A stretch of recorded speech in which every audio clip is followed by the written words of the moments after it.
Everyone, magluluto po tayo ng budget meal. 1/4 teaspoon salt. 1/4 teaspoon na MSG optional. 1/4 teaspoon na black pepper. Teaspoon na garlic powder.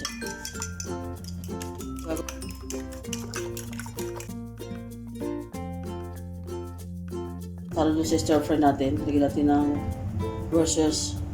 Worcestershire. 1 tablespoon ng oyster sauce. Kalahati ng tablespoon. Lagyan natin ng sugar. Kalahati lang ng tablespoon. Tapos haluin.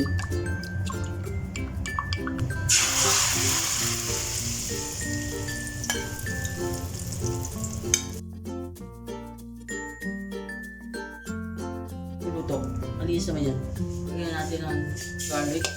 Ng onion. Tomato. Shrimp cubes lang, palasa. Kaya po mamili ko ano gusto nyo papalasa. Pork, chicken. Halin lang natin siya para maluto yung mga ingredients. Katulad especially yung kamatis. Tulad sa kanyang katas.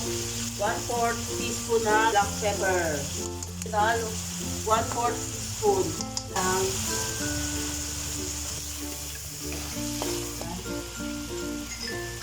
kalahating cup ng water. Takpan. Adagad. Ito po yung budget meal na stir-fry sprout and egg. Ngayon, pagluto na yung kamati, medyo nalundulunday na siya or medyo nadurog na, lagyan natin yung sprout. Adagad. Mabang sili, red and green. Titikman natin.